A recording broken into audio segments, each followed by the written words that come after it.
عیسوی ہے۔ بدر کے مقام پر مشرکین اور مسلمانوں کے درمیان جو جنگ ہوئی تھی اس کو ہم غزوہ بدر بولیں گے۔ 313 مسلمان تھے، 1000 کفار تھے، مسلمانوں کو جو ہے نا اس جنگ میں فتح ہوئی۔ 70 مشرکین مارے گئے، جن میں سے 36 حضرت علی علیہ السلام کی تلوار سے جو ہے نا وہ جہنم حاصل ہوئے۔ مشرکین میں 70 جنگی قیدیوں کو چھوڑ کر وہ بھاگ گئے تھے، اور مسلمان شہداء کی تعداد اس میں 14 تھی، اور اس کے بعد مسلمان اس فتح کے بعد جو ہے وہ اسٹرانگ جو ہے نا وہ قوت بن کر نا وہ آئے تھے۔ دوسری جنگ آ جاتی ہے، اس میں وہ غزوہ احد ہے۔ 7 شوال 3 ہجری 23 مارچ 625 میں ابو سفیان کی سرکردگی میں 3000 جو ہے نا وہ لشکر پر مشتمل افراد اس کے ساتھ مدینہ پر حملہ آور ہوئے ہیں۔ احد کے پہاڑ کے دامن میں جنگ ہوئی تھی، مسلمانوں کو ایک گروہ کو ٹیلے پر بٹھایا گیا اور فیصلہ دیا گیا کہ جب تک وہ جگہ نہیں چھوڑیں گے۔ ابتدا میں مسلمانوں نے کفار کو مجبور کیا بھاگنے پر، ٹیلے پر موجود جو ہے وہ سوچتے رہے کہ فتح ہو گئی ہے۔ انہوں نے پھر کفار کا جو ہے نا وہ پیچھا کیا اور مال غنیمت کو اکٹھا شروع کر دیا۔ پھر اچانک خالد بن ولید جو بھی مسلمان نہیں ہوئے تھے، انہوں نے اس چیز پر فائدہ اٹھایا، پلٹ کے مسلمانوں پر حملہ کر دیا۔ اس سے جو ہے نا مسلمانوں کو کافی نقصان ہوا۔ پھر کفار پیچھے ہٹ چکے تھے، واپس چلے گئے، اور مسلمانوں کو سبق ملا کہ نبی پاک صلی اللہ علیہ وسلم کی حکم کی خلاف ورزی کریں گے تو اس چیز کا ان کو نقصان پہنچے گا۔ اس کے بعد اگلا غزوہ آتا ہے خندق، جس کو احزاب بھی بولا جاتا ہے، اور یہ شوال ذی القعدہ 5 ہجری 627 مارچ میں جو ہے نا وہ مشرکین مکہ کے خلاف جو ہے نا مسلمانوں نے جنگ لڑی تھی، اور حضرت سلمان فارسی کے مشورے پر مدینہ کے ارد گرد خندق کھودی گئی۔ کفار جو ہے وہ کچھ بھی نہ مسلمانوں کا بگاڑ سکے، اور اس کے بعد ایک ماہ محاصرہ رہا۔ کئی افراد جو ہیں وہ قتل ہونے کے بعد مشرکین مایوس ہو کر جو ہے نا وہ چلے گئے ہیں۔ بعض روایات میں آتا ہے کہ شدید آندھی آئی تھی جس نے مشرکین کے خیمے اکھاڑ پھینکے تھے۔ غزوہ بنو قریظہ آ جاتا ہے، یہ آتا ہے جی ذی الحج 5 ہجری اپریل کی 627 کو یہ جنگ ہوئی تھی، جس میں مسلمانوں کو فتح ملی تھی۔ غزوہ بنو مصطلق جو 6 ہجری شعبان میں پیش آیا تھا، دسمبر 627 ہے، جنوری کی 628، اور مسلمانوں کو جو ہے نا اس میں فتح ملی تھی۔ غزوہ خیبر ہوا تھا محرم 7 ہجری مئی 628 میں، مسلمانوں اور یہودیوں کے درمیان جنگ، جس میں مسلمانوں کو فتح ہوئی۔ پھر آ جاتا ہے جنگ موتا، اس میں 5 جمادی الاول 8 ہجری اگست ستمبر 629 موتا کے مقام پر یہ جنگ ہوئی، اور اس میں نبی پاک صلی اللہ علیہ وسلم خود شریک نہیں ہوئے تھے۔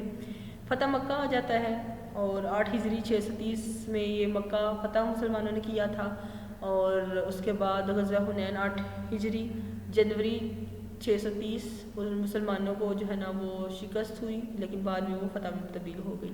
غزوہ تبوک 9 ہجری میں پیش آیا تھا، اور افواہ پھیلی تھی کہ بازنطینیوں نے عظیم فوج جو ہے نا وہ تیار کر کے محاذ پر رکھی ہے، کسی وقت بھی حملہ ہو سکتا ہے۔ دشمن فوج کے پاس اس لیے جنگ نہ ہو سکی کہ علاقے کے قبائل سے جزیہ ملنے لگا، مسلمانوں کی طاقت کے مزید چرچے جو ہیں وہ پھیل گئے۔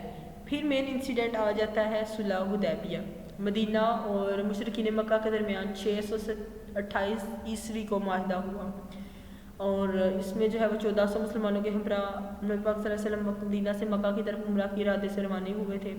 عرب کے رواج کے مطابق غیر مسلح افراد چاہیے تھے، وہ دشمن کیوں نہ ہو کعبہ کی زیارت کر سکتے تھے، اور اس کے بعد جو ہے تقریباً حدیبیہ کے مقام کے باہر مسلمانوں کو روک دیا گیا، اور اس کے بعد مسلمان جنگ کے لیے نہیں آئے تھے، اور شرائط میں مسلمانوں کو جو ہے نا وہ معاہدے کی نہیں چاہیے تھی، اور اس کے بعد جو ہے نا وہ نبی پاک صلی اللہ علیہ وسلم نے معاہدہ تو کر لیا، اور اس کے مطابق یہ تھا کہ 10 سال تک جنگ نہیں لڑی جائے گی، اور اگلے سال مسلمان جو ہے وہ عمرے کے لیے آئیں گے۔ پھر وہ مدینہ واپس چلے آئے، 629 میں حج کیا۔ معاہدے سے پہلے مسلمانوں کے نمائندہ کو مشرکین نے روک لیا، پھر نبی پاک صلی اللہ علیہ وسلم نے مسلمانوں سے اپنی بیعت لی، جسے بیعت رضوان کہا جاتا ہے، اور اس بیعت میں مسلمانوں نے عہد کیا تھا کہ وہ نبی پاک صلی اللہ علیہ وسلم کا کبھی بھی ساتھ نہیں چھوڑیں گے۔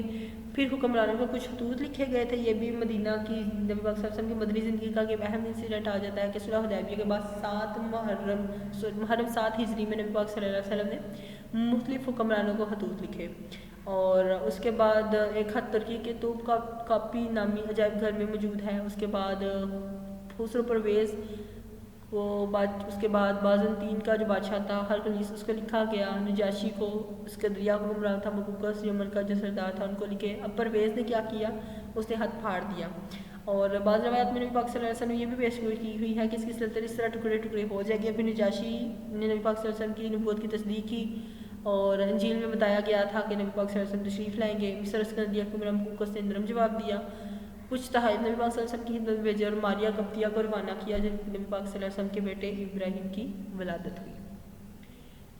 پھر آ جاتا ہے انسیڈنٹ فتح مکہ۔ اس میں کیا آ جاتا ہے کہ صلح حدیبیہ کی مدت 10 سال طے پائی تھی کہ اس دوران جو ہے نا جنگ نہیں ہوگی، اور صرف 2 برس ہی جو ہے نا وہ اس بات کو وہ باندھ سکے ہیں۔ بنی قزا کا حضرت آدم نبی پاک صلی اللہ علیہ وسلم سے جو ہے نا وہ اتحاد تھا، اور جو بنی بکر والے تھے وہ مخالف ہو گئے تھے مکہ میں، اور بنی بکر کے لوگوں نے جو ہے نا وہ شبخون مارا، بنی قزا کے کچھ لوگوں کو قتل کر دیا۔ پھر قریش نے ہتھیاروں کے ساتھ اپنے اتحادیوں کی مدد کی۔ بعض روایات کے مطابق جو ہے وہ قریش بذات خود بھی حملہ آوروں میں شامل تھے۔ اب 3 نکاتی خط جو ہے نا وہ قریش کو نبی پاک صلی اللہ علیہ وسلم نے بھیجا، ان میں سے انہوں نے آپشنز دی تھی کہ قریش بنی قزا کو جو ہے نا وہ منبہ ادا کرے گا، یا پھر بنی بکر سے تعلق توڑیں گے، یا پھر صلح حدیبیہ کو کالعدم قرار دیں گے۔ اس کے بعد جو قریشیوں نے جواب دیا وہ تھا کہ تیسری شرط تسلیم کرتے ہیں، اور اپنی غلطی کا ان کو احساس ہوا۔ پھر ابو سفیان کو معاہدے کی تجدید کے لیے روانہ کیا گیا، لیکن نبی پاک صلی اللہ علیہ وسلم نے اس کی درخواست کو رد کر دیا اور قریش کے خلاف چڑھائی کی تیاری شروع کر دی۔ پھر 630 میں 10,000 مجاہدین کے ساتھ مکہ کی طرف پیش قدمی کی گئی۔ مسلمانوں کا جو روب و دب دیگر مشرکین اسلام قبول کیا، اور نبی پاک صلی اللہ علیہ وسلم نے عام معافی کا جو ہے وہ اعلان کر دیا۔ پھر آ جاتا ہے حجۃ الوداع۔ اہم اور لاسٹ انسیڈنٹ ہے نبی پاک صلی اللہ علیہ وسلم کی مدنی زندگی کا۔ 10